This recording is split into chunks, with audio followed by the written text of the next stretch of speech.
Welcome, everyone. It's another episode of Play the Kids, sponsored by Roughneck Scars, and we are a part of the Beautiful Game Network. I am Kevin McCamish, and you can find me on Stumptown Footy and the USL show. With me, as always, is Josh Duder, who has the best 4th Division soccer takes this side of the Mississippi. How's it going, Josh? Here I am, providing the best 4th Division soccer takes. This side of the Mississippi, because I don't know what, maybe there's someone better than you in the East. We don't know. Oh, there might be somebody better than me on this side of the Mississippi, but I'm the best this side of the Great Columbia. Oh, no, man. You're selling yourself too short there. Okay. Either way. The Rockies. Anyway, yes, here we are. Right. Don't forget, subscription information is on our website, playthekids.com. If you would like a Play the Kids sticker, DM either myself at KMcCamishPDX or at PTK Podcast, and we'll get you a sticker. I was supposed to get a run out last weekend, but I'm going to do it this weekend, I swear. And I've said that for like a month, and I still have some people I got to get some stickers out too. Anyway, so only 2 more episodes before FC St. Pauli come to town. If you are a fan of FC St. Pauli, go back, listen to our previous episode. Got some good information there on how to get tickets in the away section, or just to get tickets in general, general information and stuff like that. So go back, listen to episode 4 that was out 2 weeks ago. Check it out if you're a big FC St. Pauli fan, want to sit with those supporters. Other stuff, I had intended to talk to Cameron Nolis last night. There was a mix-up between the media people, and they made me go to the wrong spot later than I should have, so I wasn't able to talk to them, unfortunately. They were very gracious, though, provided me audio of the interview. I listened to it. It was 3 minutes. It was pretty quiet. I don't think the quality was there to put into the show. Also, it was if you go to the Timbers, look at their recap, read Richard Farley's article. It kind of goes over what he had said. So hopefully I'll get to talk to him this Saturday. I imagine the same mistake won't be made twice, but it's no one's fault. And again, they were super gracious, gave me the audio, which I really appreciate. I'm not going to include it because not really. No point. And T2, we're going to talk about T2 real quick. They got 2 wins in a row away. They followed up that OKC Energy away with a home opening win. So both matches we get to talk about are wins. That's kind of unheard of. I know that, again, last couple of years we've read the table out, and instead of just reading the whole table out, I'll just let you know. T2 are in 6th place. They're above the magic line. I know we're anywhere close to the end of the season, but I don't think that they were above the line at any point last year, and they already have amassed 10 points, and they only got 15 all year last year. So, that's correct. A couple wins away from how many wins did they have last year? The over-under was 5. We were totally wrong. I thought they'd get over. I think they got 3 wins last year, maybe? Nope, 3 wins is correct. 3 wins, 15 total points for the entire 32-game season in 2017. And they're on what? How many wins already? They've already matched that total with 3 wins. They have in 6 games in 2018 already gotten their 3 wins. They're 10 points. That's 2/3 of the entire season total from last year. So I'm pretty sure it's fair to say they're not going to suck like they did in 2017. It might be a 2015, 2016 type of season where they're kind of flirting with the playoffs, but they end up outside of it by 1 or 2 spots. Yeah. And that honestly wouldn't surprise us because there's going to be inconsistencies, and we'll kind of talk about that with the home opener and stuff. But, if T2 just sit mid-table all season, I think everybody should be very happy with that, to be completely honest. As a 2 club sitting mid-table, flirting with the playoff line would be great. If they get in the playoffs, huge success if they get in the playoffs at the end of the season. And the way they've been performing, you would have every reason to perhaps expect that. We'll see. It's a long season. Like I said, 32 games, and they've got a lot of stuff to do, so we'll see. But the way they've been playing, if they keep it up throughout the season, they will definitely make the playoffs. So, but we don't like to talk about that because expectations, what ends up happening. We get disappointed. We'll Well, see. I know we even kind of gave a preseason caveat that we weren't going to talk about results too much, but it's really hard not to when the results are so exciting and they smack you in the face, and they're so contrary to last year. So that having been said, 2 wins in a row. Um, It'll be hard to make it a wow. third. It'll be hard to make it a third, and we'll see. Okay. When we talk about, we'll talk about Reno a little bit because they're gonna be the next opponent. That game is this Saturday, so it'll be the day after this episode comes out. But it's at Merlot, and I really like playing there because it's awesome. Here's an interesting factoid, stat, whatever you want to call it. Every single season T2 has been in existence, 2015, 2016, 2017, and now 2018. They have won the 6th game of the season. Weird. It's very strange. One of the only wins that they had in 2017 was the 6th game of the season.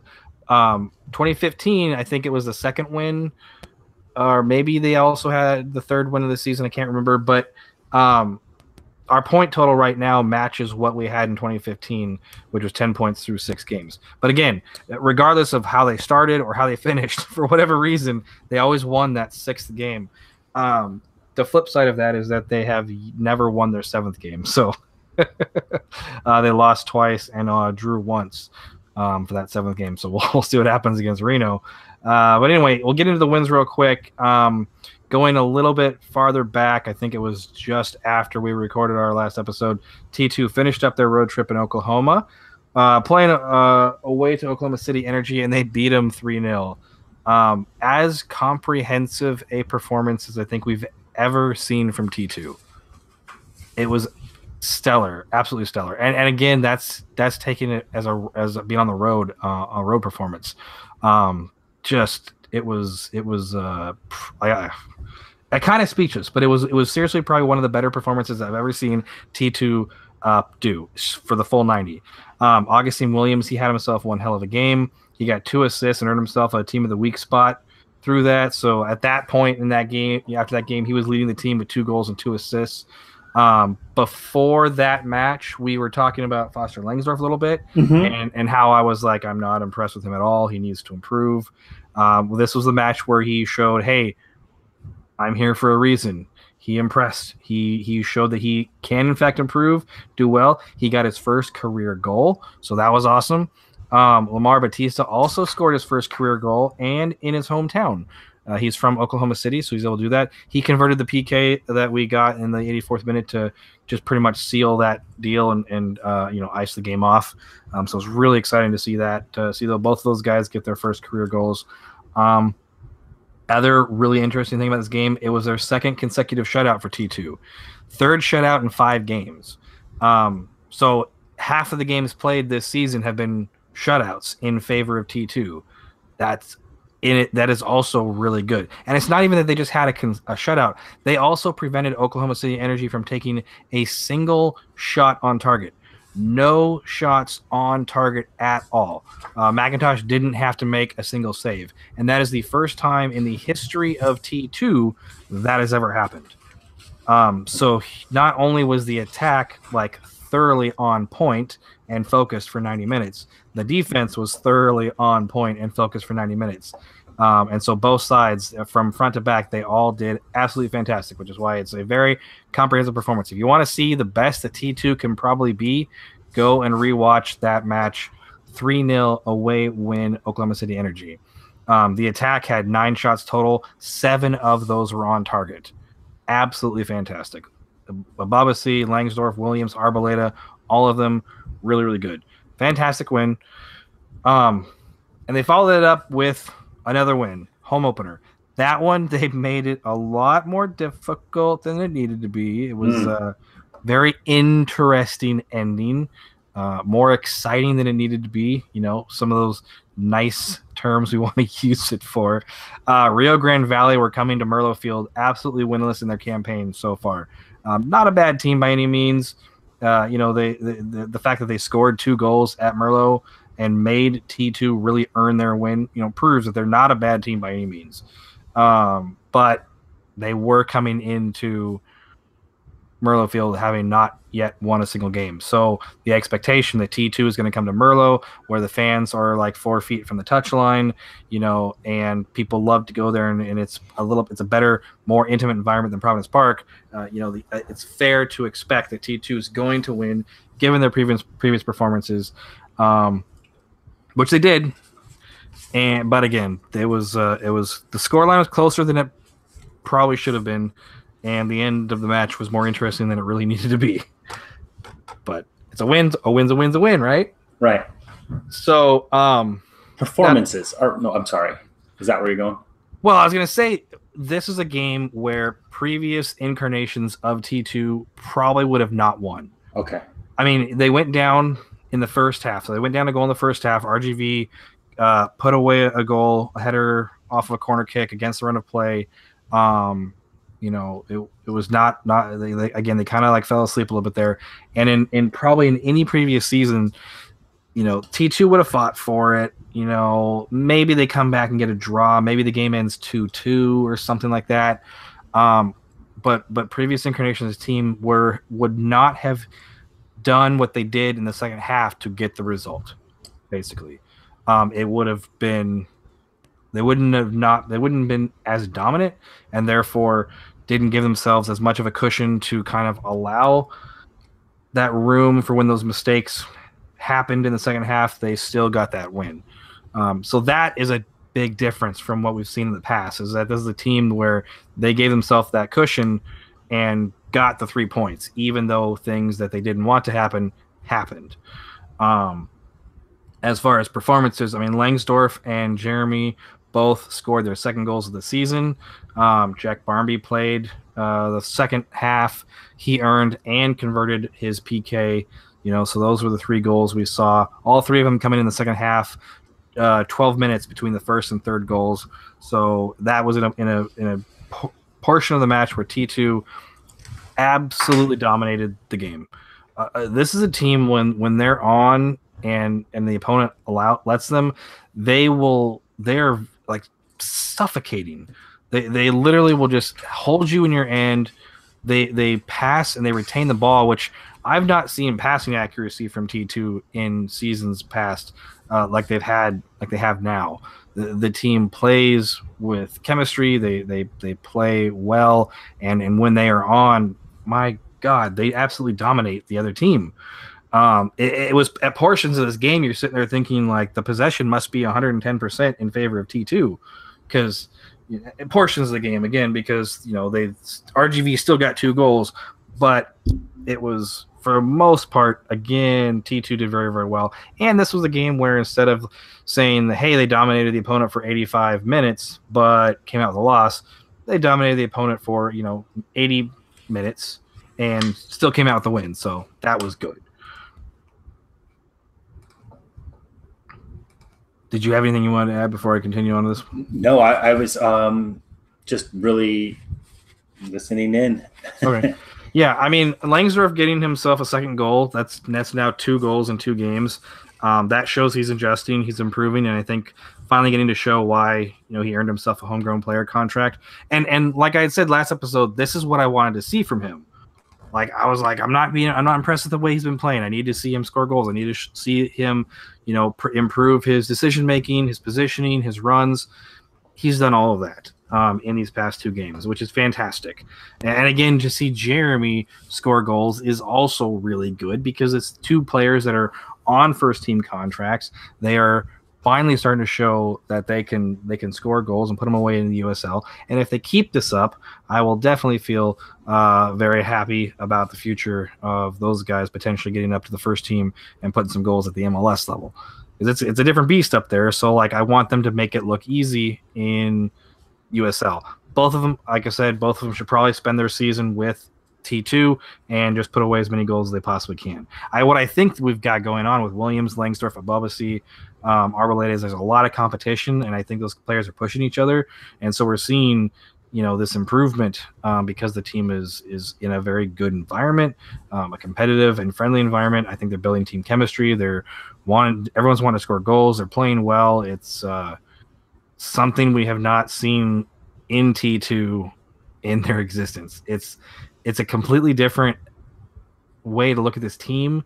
It's like in their fourth season, they're finally playing like an actual team. You know, we've talked about for I think all of the previous episodes, like how it's a lot of times it's 11 individual players, and a big thing that the team lacks is chemistry and consistency, and there was a little bit of that lacking last night, and that was definitely part of the fact that it's a midweek game at home where the first team coaches can come and watch and have some of their first team players come and play. It's one of those T 1.5 situations.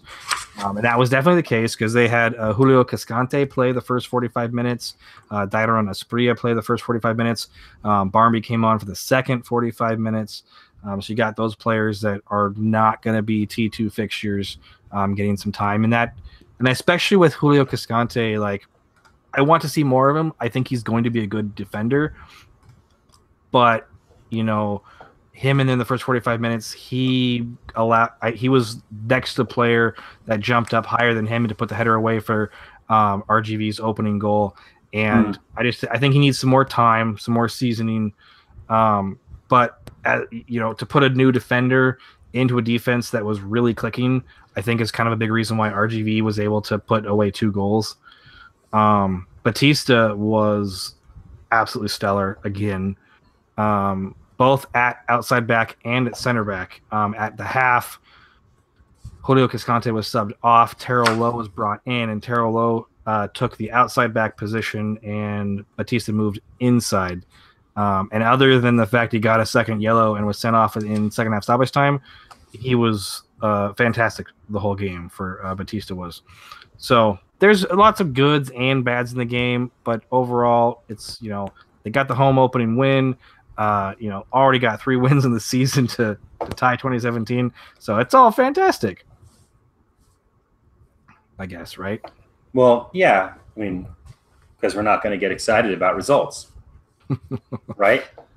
Well, I mean, I'm excited that the team is playing well. It's the performances is what I'm excited about, is because, like I said, the team is playing with consistency, with chemistry. They are producing results. But the players, playing well and playing together as a team, they're developing well and developing as a team and part of the Timber system. And I just think that there's and part of it is probably the different coach. I think Cameron Knowles is doing a very good job. But I think also part of it is there might be better communication between the first and second teams now, and maybe more integration on trying to get T2 to play how Gio wants them to play, or like the system. Because what you'll see a lot from T2 is, since they have the youth and the legs and the speed, that they can play the pressing game that I think the high pressing game that Gio wants to play.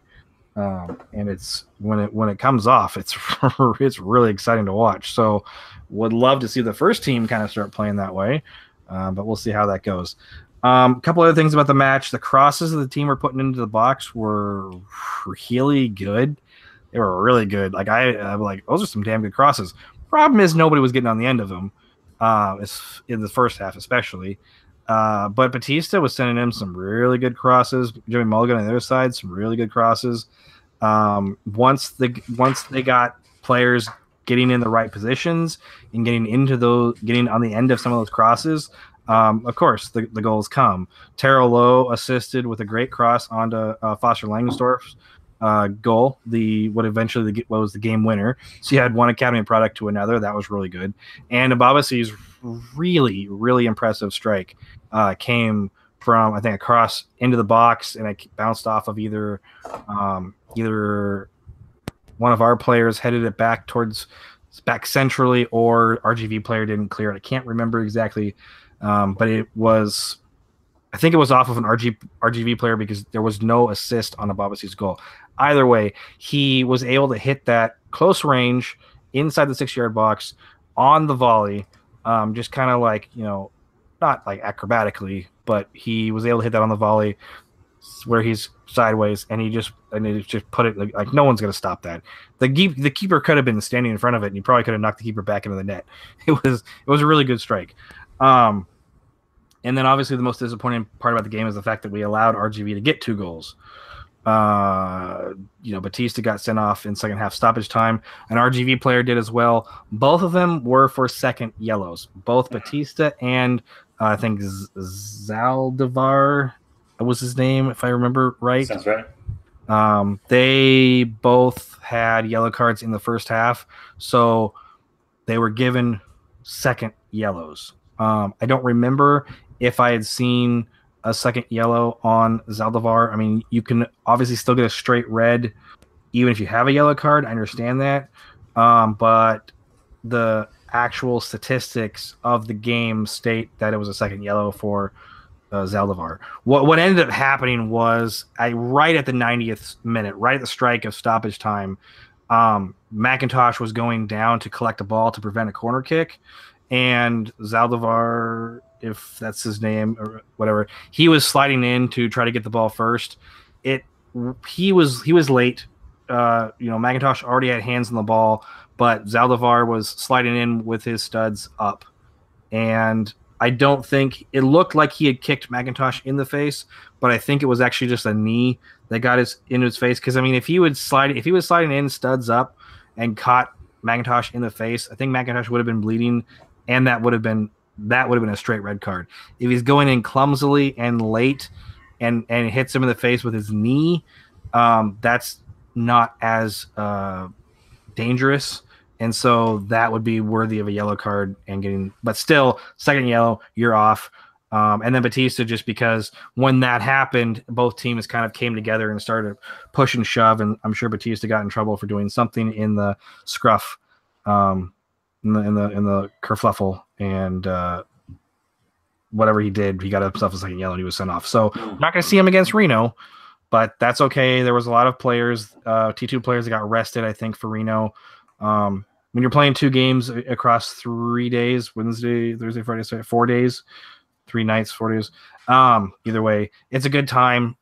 It made sense to bring on some first team players and rest some of the more key T2 players. Josh Phillips, Nathan Smith, Augustine Williams actually even didn't play, which is kind of sad to see because he's been obviously the best player that T2 has in the first 5 games. Mm-hmm. Absolutely critical in the good performances T2 had on the road. But that's fine. I mean, give him the rest. Let him play all 90 against Reno, and maybe we can get ourselves a winning streak going. Well, he made a team of the week for week 4, right? Yes, that was because of his 2 assists at Oklahoma City. Okay. That's what I'm saying. I mean, at that point, he was leading the team with 2 goals and 2 assists. Mm-hmm. Now, Abubasi and Arboleda and Langsdorff all also have 2 goals each. That's exciting. So, that's great to see. It's really all the forward players, all of them have 2 goals. Mm-hmm. That's good. Our attacking core is scoring goals. Yeah, it's gonna be fun to watch. I just wanted to give a quick shout out to Nico Brett, former Timber, who also made Player of the Week for Week 4, scoring a hat trick for the Pittsburgh Riverhounds against Toronto FC2. So that's nice for him. Speaking of Toronto FC2, before the T2 match, I was watching Toronto FC2 versus North Carolina, having just realized that both Footy Danzo and Michael Harrington play for North Carolina. Yeah. I forgot about it or I didn't know that, but either way, it was fun to see those guys play again. I knew Footy was out there. So that's fun. I knew also recently Jazz Hands was in town training. Yep. I don't know if he's still training. So that was and Jorge Perlaza. Yeah, and Jorge Perlaza. His wonderful weave or dread. What did he have? Not dreadlocks. Cornrows. They're gone. Yes. He's kind of given up the dream and just has the old man haircut like me. Yep. Let's see. Other stuff that we want to mention in this game. Fun stat, T2 had only 3 shots on goal against Reno. So they scored on every shot they put on frame. It's fantastic. So the RGV keeper had 0 saves, which, strangely enough, funny enough, actually, is the same as the number on the back of his jersey. Ooh.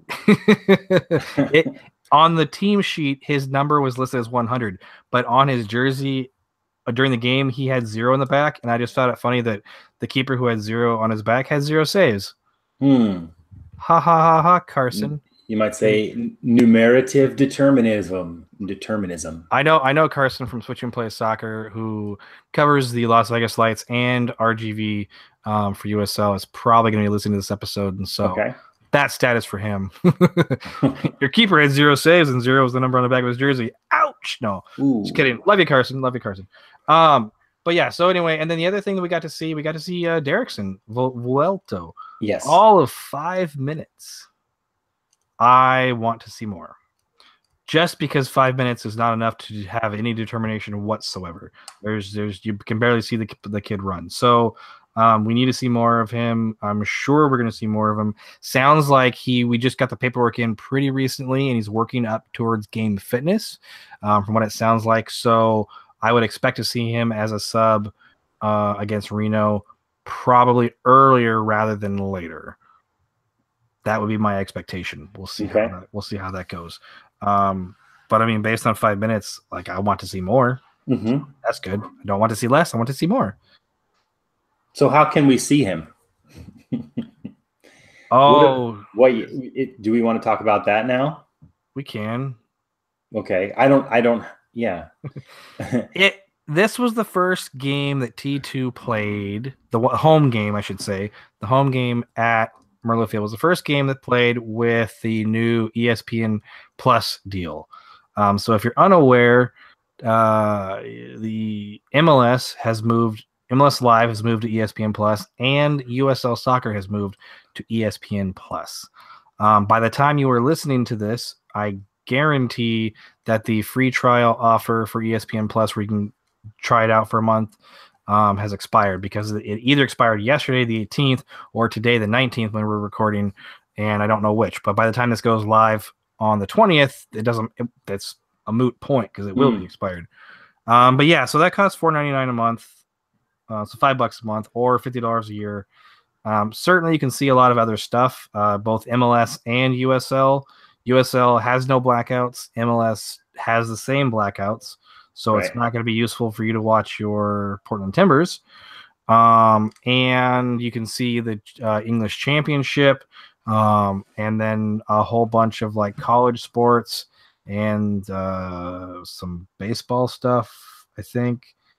Some other just random kind of things that Disney and ESPN are kind of throwing in there. The quality, as far as like streaming, and visually, the quality is fine. You're still going to run into, specifically USL side, you're going to run into the issues where either the cameramen are drunk, or the local announcers are huge homers and don't know about. Dan also don't know about soccer and can't pronounce a name. You know, they can mispronounce Smith. You know, you're gonna run into problem with where the commenters and the announcers are bad and the camera angles are bad. But the quality is visually, the quality is there. So if a USL club has the ability to produce a good feed with good camera angles and good announcers, and you know, not zoom in and out, not jerk around everywhere, you're going to get a real good experience. But if you have a bad experience, it's probably not going to be on ESPN's side, because they've been doing very well from what I've seen so far. I'm on the month trial to see how it goes. Although I'll probably be playing for it anyway, because I have to be able to watch USL. I can't not watch it, because I got to cover it for both the USL show and Stumptown Footy. So I'm backed into a corner. I have to pay. But you know, Josh, how do you feel about it? Because I know you don't have to pay, and $5 a month. And to be fair, $5 a month, while some people might say, hey, it's a great deal, you got to realize that there's other people out there who are like, $5 a month, I can't pay, or I don't want to pay. And, you know, people either just like, well, ESPN sucks, so screw them. Or, you know, there's a lot of people like $5 a month means a lot to their situation. Everybody has different situations. And so people can't do that. So it does suck that there are people out there that are not going to be able to watch USL because of this.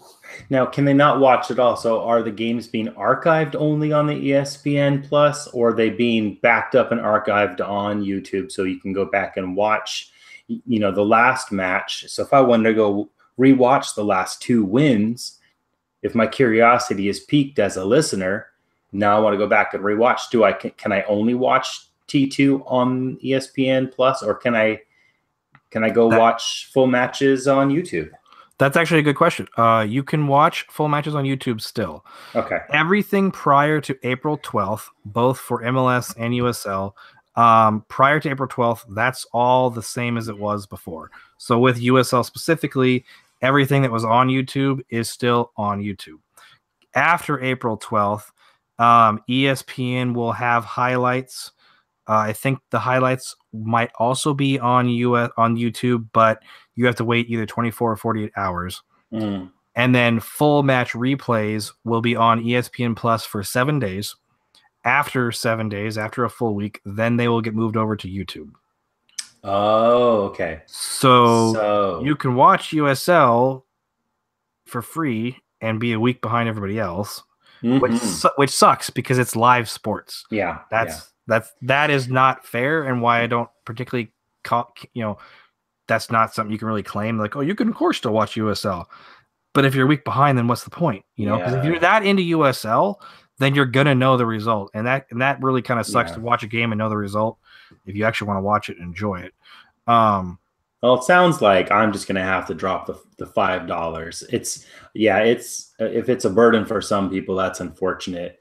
But it sounds like my Bundesliga and Bundesliga 2 seasons are coming to an end, so I'm gonna go ahead and cancel my Fox Match Pass and start up my ESPN Plus to keep up with the USL and MLS. That'll be my plan. Yeah, and that works. I mean, and again, everybody's going to be different. Everybody has different situations. My situation is that I thankfully have the ability to afford $5 a month. I am testing out ESPN Plus. I was using it to watch Toronto 2 versus North Carolina, and the quality was pretty fantastic, I have to admit. Audio and video was pretty spot on. Iron Pony Chef, one of our his name's Evan. He's on the USL show, but he goes by Iron Pony Chef. Look it up on Twitter. He was testing out the limitations of ESPN Plus by watching as many consecutive matches at the same time, and I believe he got up to 4. Maybe that's not bad. Maybe 5, but I think at 4 he started to have problems. So, you can probably be safe to watch, like in a different tabs on your browser, 2 or 3 games without real issue. And at that point, so if you've got the internet speeds, you're probably going to be okay. It'll be really good. So, there's both pros and cons. But I'm liking it so far. Personally, I like it so far. Okay. And I can watch the MLS matches too. Because I didn't have MLS Live because that was I felt that the price to pay for that was excruciating, and the blackout would have not going to let me watch the Portland Timbers anyway. So that was a waste of $70 a year. This is a little bit cheaper, and again, I need it, so I'm going to get it anyway. But having it means I can watch. It's as easy to watch USL as it was on YouTube. Maybe slightly easier because I don't have to go through a bunch of other YouTube videos and get distracted. You know how it is. And then I also get to watch other soccer too, if I have the time. I don't have the time, but if I had the time, I would be able to watch more soccer. Well, I'll check it out. I bet there's something there for everybody if you're into soccer. So yeah. Next match. I want to talk about players because everybody's interested in how players specifically did. So quickly, like I mentioned earlier, Abobasi scored another goal. That's what I want to see.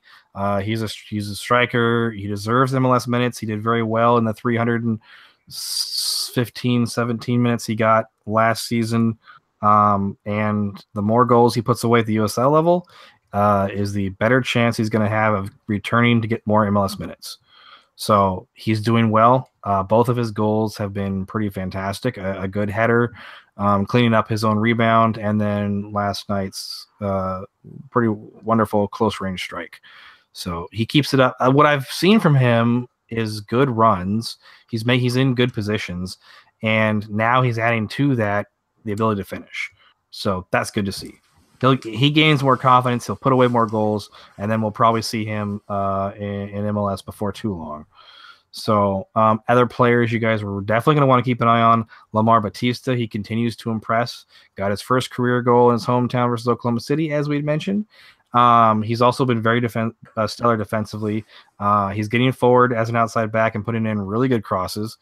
And, as someone who I think was developed as a center back and then whatever the reason he's trying to be playing on the outside back, whether it's necessity or an experiment or they want to develop him as that going forward, whatever it is, it's working.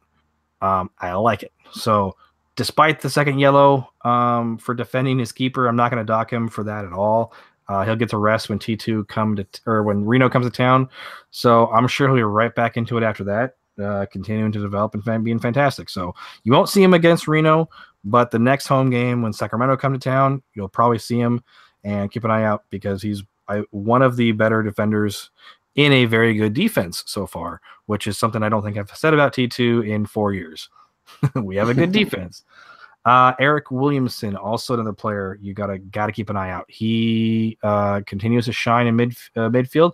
I believe this was his fourth start of the season or fourth appearance. I can't remember. Either way, he is doing very well. Credit to Chris Reifer. He likes what he sees, saying that Eric Williamson is at least 50% of the reason why this T2 is better than 2017. Have to agree with that. I don't know if it's 50%, or 50% or more. That's what Chris Reifer said. And I'm like, he is very good. He's been very solid in the center of the pitch. And to get these are his first professional minutes, because I think before this he was an academy player with DC, and then was with the under 20s, which I guess that's a professional environment, but that's silly of me to say that it wouldn't be a professional environment. So never mind. But anyway, still, he's a good player and continues to develop. I think he's going to be a very key player for our midfield throughout this season. He is on a first-team contract because he's a homegrown player for us, even though he was an academy player in DC, because MLS can trade homegrown player rights. Love you, MLS. So, again, he'll probably spend almost the entire season with T2. Keep an eye on him. He's number 30. Yeah, he's 30. Zambrano is 40. Watch out for him in the middle of the pitch. I think in the earlier time I saw him in some of the games, he was playing more as an attacking midfielder.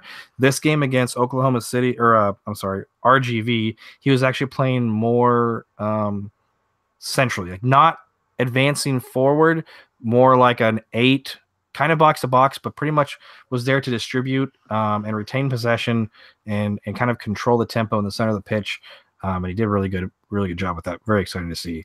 And then finally, the other player I want to highlight, shout out Foster Langsdorff, 2 goals in 2 games. And as I said before, I was very critical of him last episode.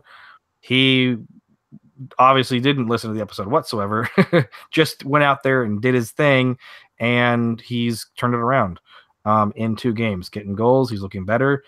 He definitely still needs to develop. I would be shocked to see him play in MLS this season at this stage. But if he continues to develop and keep this trend going, then anything's possible this year and certainly going forward. I think he can earn, or be one of someone who's like, hey, here's our second homegrown player who then can actually make the first team, like Farfan did. Be fantastic, because he is the best striker to ever come out of Stanford, ever. No other striker to have ever come out of Stanford is better than Foster Langsdorff. So he just needs to show just how good he can be. I didn't know that there ever was a professional football player that came out of Stanford other than Foster Langsdorff. Yeah, I can't think of anybody else that came out of nobody. Anyway, none that are currently playing anyway. Nobody worth talking about. Nobody worth thinking about. Just other worthless players that probably shouldn't. They should probably just quit playing soccer. Honestly, just quit playing soccer altogether, because you're just gonna embarrass yourself. Foster Langsdorff is better. Best player to come out of Stanford. That's all I can say. Can't say anymore. Not gonna say anymore. Because you're not worth my time. Even though we're kind of talking about you, sort of almost longer than Foster Langsdorff. That's true. I'm subtweeting in real time, right? Is this how it works? I don't know. Anyway, we've got some time left. So, Josh, did you want to squeeze in any PDX FC news, 4th Division stuff? Oh, I wanted to get to, yeah, I've got some stuff to throw down.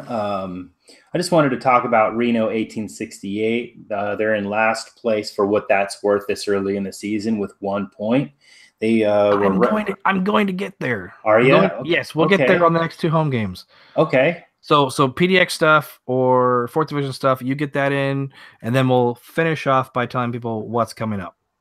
Okay, you're gonna edit out this part of it. No, I don't edit. I don't edit anymore. They get the whole show.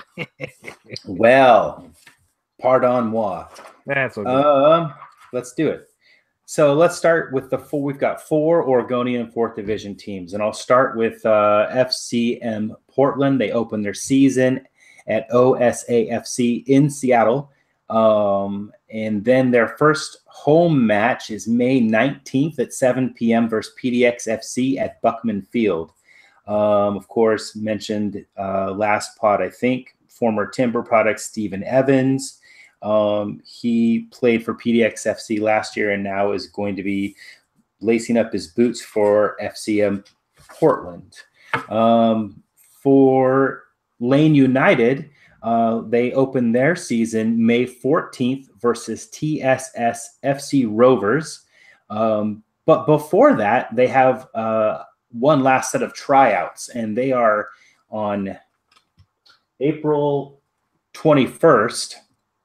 So I believe that's this weekend, like in a couple days here on Sunday.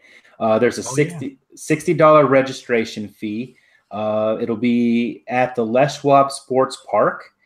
There's going to be 2 sessions from 10 a.m. to 12 p.m. and then from 3 p.m. to 5 p.m. Registrants must participate in both sessions. So just kind of a 3-hour lunch break, I guess, to recover and get some fluids. And so some participants from that 2-session tryout will be invited back for a May 4th friendly versus Northwest Christian University. And you must pre-register. So if we're recording on a Thursday and this should drop on a Friday, you might hear it on a Saturday. Worst case scenario, you better hit that Lane United website and try to register as soon as you hear this, because there will be no walk-ups allowed. Timbers under 23s, they open their preseason April 28th versus Twin City Union at 7 p.m.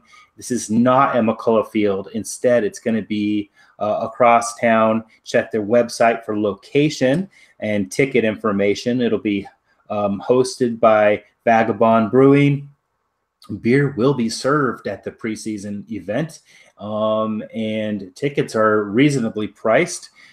So go and have participate in that preseason party.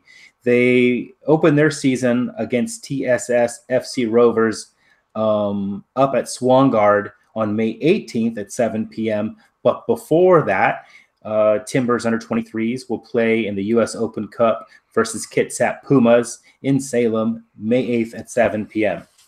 Last and certainly not least, PDX FC, their preseason match is April 28th at 4:30 p.m. versus Washington Premier FC.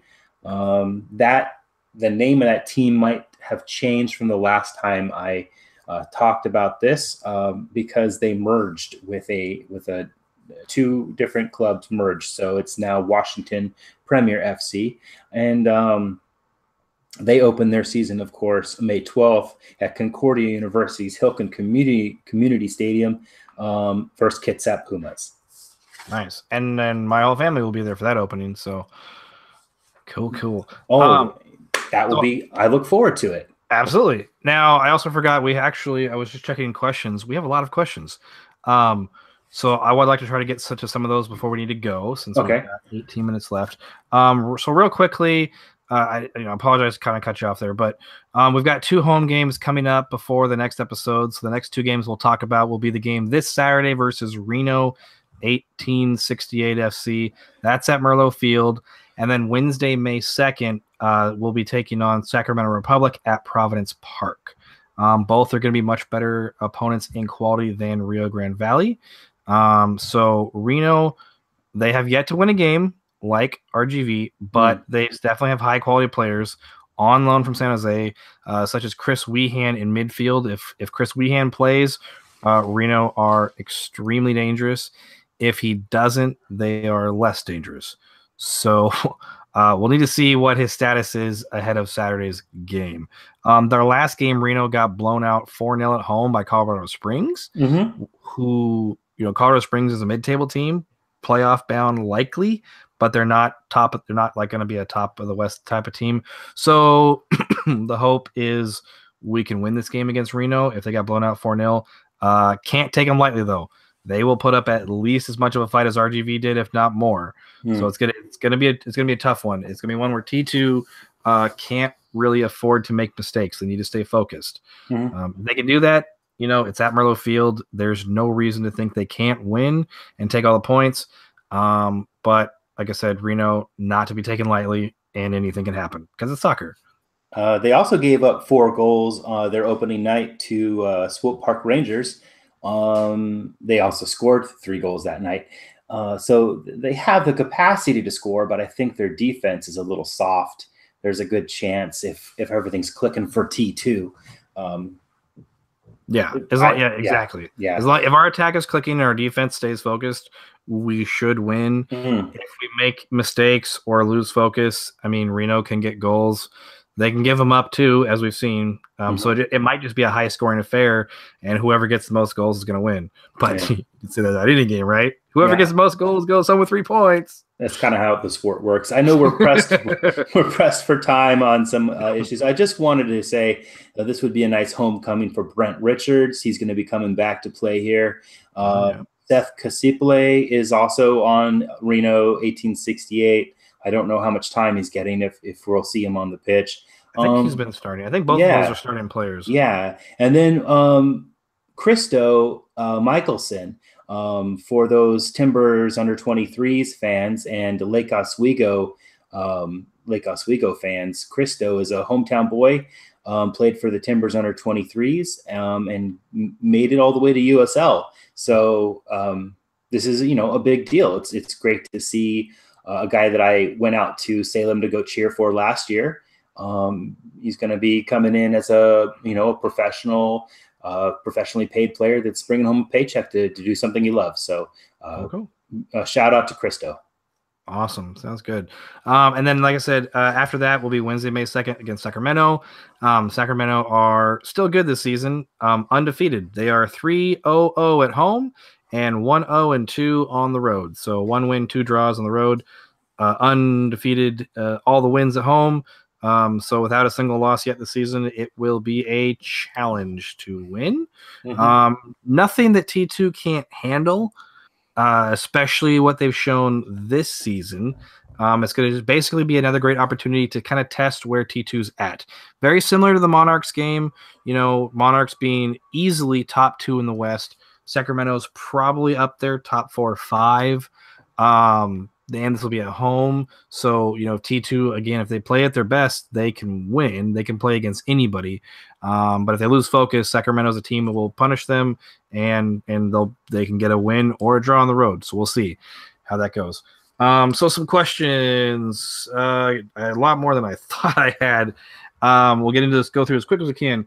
So Harry, who is a good listener of ours and listens to probably every podcast, so I don't know. I'm sure he's still got the love. Appreciate it, Harry. So with Gio, there has been a change in how T2 is managed. Results are a lot better than last year. That's true. There's no real question that. I think we're just going to agree with you, Harry. Yes, the results are obviously much better, and it is being managed differently, which is why I really wanted to talk to Cameron, but I didn't get that chance, so hopefully we'll see. Siri asks, what do you think has made the difference this year? And that's a very good question. Oh, well, I think Harry kind of hit the nail on the head. So from top down leadership has changed. So there's a new guy in charge. I think we talked about how Cam must have impressed last year as an assistant to get to the reins of T2. So I think coaching. I think it's a culture shift. And to go in a little bit more detail, Cameron Nolis is a player who has been with the Timbers organization as a player and as a coach for a long time. His predecessor, who is still with T2 as an assistant coach, he had played for the Timbers as a player, had been there as an academy coach, but he also played for Seattle, also played for Vancouver, kind of a Cascadia whore, you know. So not saying his loyalties were elsewhere by any means, just saying he's not someone who's probably been as ingrained in the culture of this club throughout its kind of 21st century existence, 2001 to now. So that's a change to have a coach who's like, this is a kind of the club, the only club I've known for the past, decade or so. Played for T2 in the USL. I've been an assistant coach, developed under Porter and Sean McCauley. Now I'm kind of getting some pointers from a really great coach in Giovanni Savarese. He himself, with the way T2 has been playing, obviously knows what he's doing too. So he's got a good coaching mind. But yeah, I mean, that's huge. I think it's definitely the coach that's made the most change. And he's bringing in a better environment, I think, for the players to develop in. He's providing consistency in an environment that is inherently not consistent, which that in itself is kind of an achievement. And getting the players to develop in a culture where they can win, learn what it's like to win, learn what it's like to lose, deal with both, and bring them up into the system that the first team staff want them brought up in. So yeah, I mean, it's definitely gonna be the coaches. It's fantastic, really, overall. She also asked how many wins. 3, of course, the same as 2017. Wink, wink, right back at you. And John, who's also a huge listener of ours, love you, John. How nice was it to be back at Merlot? Fantastic, really. I love Merlot, and while the facilities aren't the same as Providence Park, the grass was absolutely pristine in the sunlight yesterday. I don't like the sun. The sun shines directly on the press box, and that kills me in the first half of every single game I watch there. So there's pros and cons, but again, like, you probably have the same amount of people that show up to Merlot Field as you do Providence Park, but it's so much closer to the field, so much more intimate that it just feels like more people. It feels better. And I think T2 performs better on the grass at Merlot Field than they do at Providence Park. But to each his own. And I mean, we get 7 more games at Merlot Field. 9 total at Providence Park, 8 total at Merlot. So I'm cool with that. I mean, I'm happy to go back. He was also asking who were the dudes Merritt Paulson was walking around with, first team coaches. The entire first team staff were there. Merritt, Gavin, Mike Golub, and Gio, and all the assistant coaches. Everybody was there to watch that game last night, and I happen to be sitting next to all of them. So quotes, stuff there. We'll just kind of keep it there. Michael DeVoe asked, who should we be most excited about this year? You can kind of take your pick. I think players that I had highlighted before are the ones you'll probably want to keep an eye on: Jeremy, Batista, Eric Williamson, Foster Langsdorff. It's hard to pick between those two. Right now, I'm leaning towards Batista and Williamson. How about you? Yeah, it's a big list, though.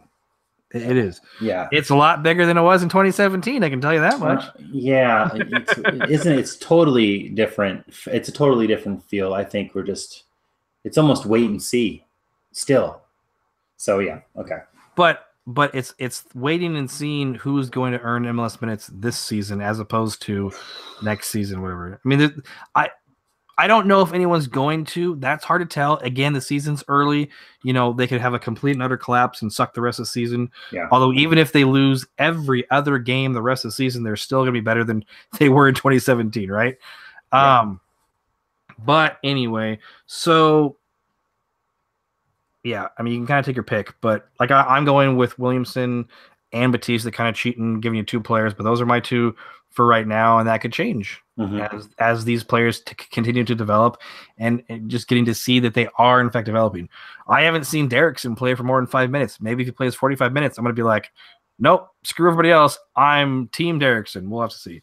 Next question, Ben Stern asks, just remember to have a heart for us little guys who couldn't make it out to the game and also don't have ESPN Plus and couldn't watch. So please describe the game in terms of style and sequences so we can get a good picture of play if we missed it. I don't have time to go into more detail, unfortunately. Hopefully what we talked about the game was enough. As far as style, I mean, T2 were huge, very heavy on the possession. When they were playing well, they were pressing high, causing RGV to make mistakes. Turnovers where you want them to turn over. They very much play how I think Gio wants the first team to play, but hasn't gotten there yet. It's kind of like it feels like they play a Gio's ideal type of game, and this is what the first team. It's kind of what we want to see from the first team, except that there obviously be better talent and maybe get them more goals. I don't really know. So hopefully that was enough. If it's not, I do apologize, but maybe we'll try to go get that in the future because, as we discussed, not everybody can afford ESPN Plus. Not everybody can make it to the games. We all have different situations, of course, and we will try to accommodate that. Let's see. No other questions there, but I do have 2 other questions on this other side. All right. So where did those go? Here we go. So Zach asks, what is T2 going to do for the rest of the season now that they've already fulfilled their 3-win quota? Hopefully win more games. I think yes, fulfilling the 3-win quota is good. How about this season we say they actually win more than 5, right? Right. I'd like to see 16 points this year. 16 points, maybe 5 wins. That would be 15 points in a draw. I mean, they're on their way to do that. Yeah. Give it to me. Yeah. Let's go for 5. And then after that, we'll go for 6. And let's just take it one step at a time until we've won like 30 games. Will also ask, who is good and who does RGV just make look good? Williamson, as we have mentioned, is good, legit good. Batista is legitimately good. RGV, I don't think they made anyone look good. Because certainly not themselves, but not certainly themselves. But I don't think they made anyone on T2 look specifically good. They definitely made T2 earn the win. Again, because T2 had to score 3 goals. They had to play very well and absolutely dominate RGV in the second half to get that cushion. RGV's PK was given up by Taro Lowe, who I think was a very soft PK because the RGV player was skirting across the corner of the box, like away from goal, just crossing inside the corner, and Taro Lowe clips him, just barely clips him, and the ref's like, oh, straight to the spot, PK. And I'm like, well, whatever. I don't agree with it, but maybe I'm just being a homer. Who knows?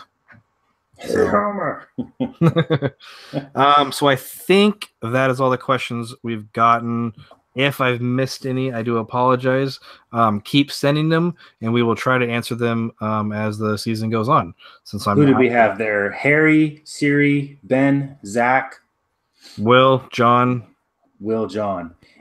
Lots of people. I really appreciate it. Like we actually have lots of listeners. Hey, I've still got a handful of Play the Kids stickers. I am totally happy to send them out. Go ahead and @ me on Twitter or Kevin or PTK podcast or PTK. And if you guys want stickers, let us know. We'll send them out. One of us will. I am so grateful that we have listeners. And I will get these stickers out to you. Yep. So like we said, those are places you can find us. I am at KMcCamishPDX. He is at Joshua R. Duder.